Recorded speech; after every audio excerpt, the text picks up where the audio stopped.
என்னென்ன பிதத்து பண்ணிட்டு இருக்கிறோம், என்னென்ன அநியாயங்கள்லாம் புதுசு புதுசா நுழைஞ்சிருக்கிறது, அந்த மேட்டருக்கு வரல. அதுக்கு முன்னாடி நீங்க என்ன நம்பணும்னு கேட்டா, அல்லாவும் அவனுடைய செய்தியை அல்லாஹ்வுடைய ரசூல் சொல்லுவாங்களே அதையும் தவிர மார்க்கம் ஒண்ணும் கிடையாது. இதை விளங்கணும். அல்லாஹ் கேட்கிறான். அப்ப நம்ம இதெல்லாம் குர்ஆன்ல உள்ள அறிவுரைகள், இதெல்லாம் எதுக்கு அல்லாஹ் நமக்கு சொல்றான்? அல்லாஹ்வுக்கு மாத்திரம்தான் சட்டம் இயற்றும் அதிகாரம் இருக்கிறது, ரசூலுக்கே இல்லை. ரசூலுக்கே இல்லைன்னா இமாமுக்கு இருக்குமா, சஹாபாக்களுக்கு இருக்குமா, தாபியீன்களுக்கு இருக்குமா, தபோ தாபியீன்களுக்கு இருக்குமா, நம்ம ஒரு பேசிமாம்களுக்கு இருக்குமா, சங்கங்களுக்கு இருக்குமா, இயக்கங்களுக்கு இருக்குமா? சட்டம் இயற்ற அதிகாரம் தான். சொன்னதை எடுத்து சொல்லிட்டு போயிட்டு இருக்கோம் நாங்களாம். இந்த அருக்கலா சொன்னா அவ்வளவுதானே தவிர எங்களுக்கு விருப்பமானதை ஹலால் ஆக்குறதுக்கோ விரும்பாத பிடிச்சி ஹராம் ஆக்குறதுக்கு அதிகாரம் யாருக்கும் கிடையாது.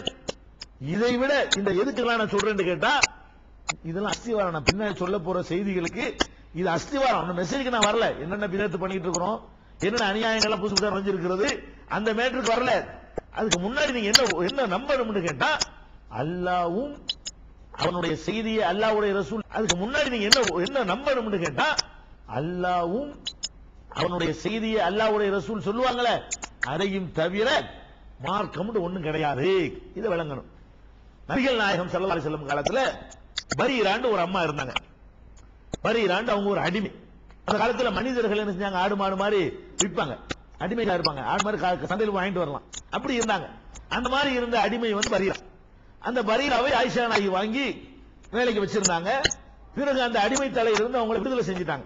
நீ அடிமையா இருக்க வேணாம், நீ சொந்தமா போய் இருந்துக்கமா நினைச்சாங்க. இப்படி நிறைய பேர் செஞ்சிருக்காங்க. அபூபக்கர் செஞ்சாங்க, உஸ்மான் ரலியல்லாஹு செஞ்சாங்க, நிறைய சஹாபாக்கள் செஞ்சாங்க. அந்த பரீரா ரொம்ப ஏழ்மையான நிலையில் அடிமையா இருந்து விடுதலை செய்யப்பட்டாங்க. விடுதலை செய்யப்பட்டவன அவருடைய கணவர் முகைஸ் என்ற பெயர்ல அவர் கணவர் இருந்தார். இந்த அம்மா விடுதலையான உடனே இது என்ன நினைக்குதுன்னா, நம்ம நேற்று அடிமையா இருந்தோம், இப்ப நம்ம விடுதலை ஆயிட்டோம், விடுதலையான பிறகு நமக்கு விடுதலையான ஆளுக்கு தகுந்த மாதிரி மாப்பிள்ளை தேடிக்கலாம், இந்த அளவுக்கு வாழணும் அது நினைக்குது. ஒரு ஏழையா இருந்த ஒரு பொம்பளை பணக்காரியா திடீர்னு பணக்காரியா பச்சுன்னு வைங்க, வாப்பா பணக்கார போயிட்டார். ஒரு ஏழையான ஒரு குடும்பத்தில் பிறந்த ஒரு பொம்பளை ஒரு ஏழையான ஒரு மாப்பிள்ளை கட்டி கொடுத்தாங்க. பிந்தி பார்த்தா 2 வருஷம் கழிச்சு பார்த்தா அந்த ஊர்ல கோடீஸ்வரனா போயிட்டான்னு வைங்க. இந்த பொம்பளை என்ன நினைக்கும், இந்த பிச்சைக்காரனுக்கு வாழணும், நம்ம வாப்பா பெரிய கோடீஸ்வரனா போயிட்டாரு, அதே மாதிரி கோடீஸ்வரர் மாப்பிள்ளை நல்லா இருக்குமே நினைப்போம்னா இல்லையா? இது பரீரா ஒரு பொம்பளை, அவங்களும் பொம்பளை தானே, அவங்க நினைக்கிறாங்க. இப்படி நினைச்சு என்ன செய்யறாங்க, அவரை விட்டு ஒதுங்கிறாங்க. ஓபன சட்டப்பை டிக்ளேர் பண்ணாம அந்த முகைஸை விட்டு என்ன செய்யறாங்க, ஊரல துண்டிச்சு ஒதுங்கி இருந்துட்டு இருக்காங்க. அவர் கூப்பிட்டு பாக்குறாரு, அதெல்லாம் போக மாட்டேங்கிறாங்க. அந்த ஆள் ரொம்ப அன்பு வச்சிருக்கிறாரு பரீரா மேல, மனைவி மேல அவருக்கு ரொம்ப அன்பு. இந்த மனைவி வாழ மறுத்தவன என்ன செய்யறாரு, ரொம்ப பைத்தியம் பிடிச்ச மாதிரி அவர் அலைகிறாரு போறாரு. ஆளே தன் நிலையில் அவர் இல்ல. பாக்குறவங்க எல்லாம் பரிதாபப்படுற மாதிரி இருக்குது. இந்த மாதிரி பின்னாடி நினைச்சு ஏங்குறாரு, கவலைப்படுறாரு.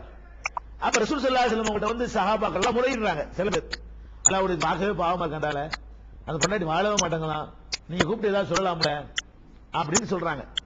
ரசூல் ஸல்லல்லாஹு அலைஹி வஸல்லம் பாக்குறாங்க, 2 பேரும் சேர்த்து வைக்க நல்லதானே அப்படிங்கிறதுக்காக அவங்க கூப்பிட விடுறாங்க. பரீராவை கூட்டிட்டு வாங்க. ரசூலுல்லாஹ் வீட்டுல வேற அருமையா இருந்துச்சு அந்த அம்மா. இத்தனைக்கு ரசூலுல்லாஹ்வுடைய மனைவி தான் விடுதலை செஞ்சிருக்காங்க. அல்லாஹ்வுடைய தூதர் என்ற வகையிலையும் அவங்க நன்றி கடன்பட்டுறாங்க. ரசூலுல்லாஹ் விடுதலை செஞ்சிருக்காங்க. அந்த வகையிலையும் இந்த பரீரா ரசூலுல்லாஹ்வுக்கு ரொம்ப நன்றி கடன்பட்டுறாங்க. கூப்பிட விட்டு என்ன செய்றாங்க, ஏமா நீ புருஷனோட வாழலாம்ல, எதுக்கு இப்படி பிரிஞ்சு இருக்கிற, அவரோட சேர்ந்து வாழலாமே அப்படின்னு சொல்றாங்க. அந்த அம்மா கேட்குது பாருங்க, சஹாபாக்கள் மார்க்கத்தை எப்படி ஷார்ப்பா வழங்கிட்டாங்கன்னு பாருங்க. அடிப்படை ஒரு பொம்பளைங்க, ஒரு அடிமையா இருந்த பொம்பளை. அந்த அம்மா கேட்குது, இது சட்டமா மனிதர் என்ற முறையில் நீங்கள் செய்கிற பரிந்துரையா? சேர்ந்துதான் வாழணும், கணவனிடமிருந்து விவாகரத்து பெறுவதற்கு பொம்பளைக்கு அனுமதி இல்ல அப்படின்னு சட்டம் சொன்னீர்கள், ஆனால் நான் சேர்ந்து வாழ்றேன். சட்டம்லாம் இல்ல, எனக்கு உரிமை இருக்குது. நீங்க பச்சாதாபப்பட்டு இதை சொன்னீர்களே, ஆனால் எனக்கு அவர் வேணாங்குது. அல்லாஹ்வுடைய ரசூலுடைய சொல்ல ரெண்டா பிரிக்குது பாருங்க. வஹீல இதை சொன்னீர்களா, ஒரு மனிதர் என்ற முறையில் நம்ம அட்வைஸ் பண்ணுவோம். ஒரு புருஷன் முன்னாடி பிரிஞ்சு போய் அட்வைஸ் பண்ணுவோம்ல, பிரியறதுக்கு உரிமை இருந்தா கூட நம்ம செய்வோம், எதுக்குங்க பிரிஞ்சிருக்கிறீங்க சேர்ந்து வாழுங்க அப்படின்னு சொல்லுவோமே. இந்த மாதிரி ஒரு மனிதர் என்ற முறையில் நீங்கள் செய்யற அட்வைஸா, வஹீல் அடிப்படையில் நீங்கள் செய்யக்கூடிய கட்டளையா? அந்த அம்மா கேக்குது. ரசூலுல்லாஹ் வஹீலா இல்லாம உனக்கு உரிமை இருக்குமா? நான் வஹீலா கிடையாது, நான் ஒரு மனுஷங்கிற முறையில பாப்பா இருக்கிறாரு, அதுக்காக செஞ்சாங்க ரசூல் ஸல்லல்லாஹு அலைஹி வஸல்லம். அப்ப அந்த அம்மா என்ன சொல்லுது, எனக்கு ஒரு தேவையில்லை அப்படின்னா தேவையில்லை, சட்டம்னு சொல்லுங்க கட்டுப்படுறேன். இது அல்லாஹ்ட்ட இருந்து வந்த வஹீன்னு சொல்லி கட்டுப்படுறேன். உங்களுக்கு விருப்பம் அதுக்கெல்லாம் அவசியம் கிடையாது. ரசூலுல்லாஹ் கோபப்படவே இல்லை. வஹீக்கு தான் கட்டுப்படணும். மனிதன் என்ற முறையில் சொன்னா கூட கட்டுப்பட வேண்டியதில்லை. இந்த அடிப்படையான செய்திகளை உங்களுடைய உள்ளத்தில் ஆழமாக பதிய வைத்துக் கொண்டு இப்ப வர வேண்டும். தமிழகத்துக்கு நம்ம அப்படி திரும்புவோம். நம்முடைய தமிழகத்தில் நடக்கிற பல காரியங்கள் எடுத்து பாருங்க. அதெல்லாம் அல்லாஹ் சொன்னதா, ரசூலுல்லாஹ் சொன்னதா? இல்ல, பிந்தி பிந்தி வந்தது. 100 வருஷம் எவனா ஒருத்தன் ஏதாவது சொன்ன மார்க்கம் நினைச்சுக்கோ. தமிழகத்தை சுற்றி தர்காக்கள் இருக்குது, இருக்கா இல்லையா? இந்த தர்காவை கட்டலாம் என்பது மார்க்கத்தில் உள்ளதா? அது எப்படி மார்க்கம் ஆனிச்சு? அது எப்படி அஜர்த்தமார்கள் பாத்தியா வருகிறாங்க? அதுக்கு எப்படி உங்களை கூப்பிடுறாங்க? இஸ்லாத்தின் பெயரால் தான் அவ்வளவு நடக்கிறது. அல்லாஹ்வுடைய பெயரை சொல்லி, அல்லாஹ்வுடைய தூதருடைய பெயரை சொல்லி தான் உங்களுக்கு குறுக்கம் நடக்கிறது. அங்க போய் அது பாத்தியான்னு சொல்லி திருமலை குர்ஆன் தானே ஓதுகிறார்கள். இஸ்லாமிய கோலத்தோடு தானே காட்சியளிக்கிறார்கள். அது இஸ்லாமிய கலர் தானே பூசுகிறார்கள். இது இஸ்லாத்தில் உள்ளதா? அப்ப பெரிய பயங்கரமான பாரதூரமான காரியம். நபிகள் நாயகம் ஸல்லல்லாஹு அலைஹி வஸல்லம் சொன்னார்கள், தர்காவை இடிக்க சொன்னார்கள். என்ன சொன்னாங்க? மருமகன் அலியை கூப்பிட்டு சொன்னார்கள், லா ததா அலல் அல் கப்ர முஷ்ரிஃபன் லா சவைதஹு, உயரமா இருக்கிற எல்லா கபரையும் இடிச்சு தரமட்டமாக்கிட்டு வா.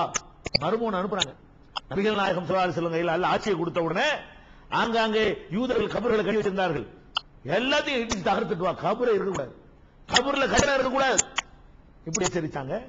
நபிமாருடைய கபர்களை எல்லாம் தர்காக்களை ஆக்கிவிட்ட யூதர்களும் கிறிஸ்தவர்களும் அல்லாஹ்வுடைய சாபத்திற்குரியவர்கள் அப்படின்னு சொன்னாங்க. அப்ப நபிமார்களுடைய கபருக்கு தர்கா கட்டக்கூடாதுன்னு சொன்னா அது எப்படி? நாகூர் தர்கா, ஏர்வா தர்கா, அஜ்மீர் தர்கா, மத்தசா தர்கா, பாப்பாவூர் தர்கா, இன்னும் என்னென்னமோ சுப்ஹானல்லாஹ். அதுக்கு ஒரு பாட்டு, தமிழகத்தின் தர்காக்களை பார்த்து வருவோம், தூய வழி காட்ட சொல்லி கேட்டு வருவோம்னு சொல்லி. என்ன தூய வழியா? தூய வழியா? தமிழகத்து தர்காக்களை பார்த்து வர போறாங்களாம். தூய வழி காட்டுறதுக்கு அங்க போய் கேட்க போறாங்களாம். இங்க தொகையில ஒவ்வொரு பக்கத்திலும் இஹ்தின ஸிராத்தல் முஸ்தகீம்னு தூய வழி அவன்கிட்ட கேட்டு இருக்கிறோம். இஹ்தின ஸிராத்தல் முஸ்தகீம்னா இறைவா எங்களுக்கு நேரான வழியை காட்டுங்க, இங்க வந்து கேட்கணும். தூய வழியை கேட்கணும். படைச்ச ரப்புல் ஆலமீன் வந்து தூய வழியை கேட்கணும். மார்க்கம் தடுத்திருக்கிற ஒரு தர்காவை கட்டி வைத்திருக்கிறோமே, இதனுடைய கதி என்ன? இது நம்மளை எங்க கொண்டு நிறுத்தும்? சந்தன கூடுகள் அல்லாஹ்வுடைய ரசூல் சொன்னதா?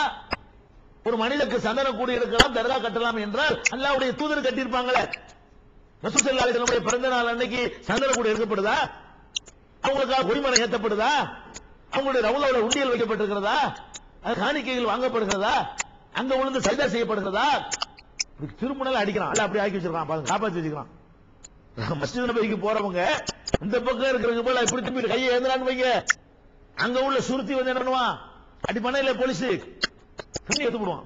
எங்க இருக்கிற நீ அப்படிங்கிற காட்சியை பாக்குறோம். அதனால வந்து முதல் அடிப்படையான விஷயம் என்ன? இஸ்லாத்தினுடைய அடிப்படையை தகர்க்கக்கூடிய காரியத்தை இஸ்லாமுடைய ஆகிவிட்டாங்க. நம்மள இந்த குர்ஆன்ல இருக்குது. ரசூலுல்லாஹ்வுக்கு இருக்க இல்லாத அதிகாரத்தை எவன் கொடுத்தது? யாரு கொடுத்தது? எவன் இந்த வழியை உங்களுக்கு காட்டினா?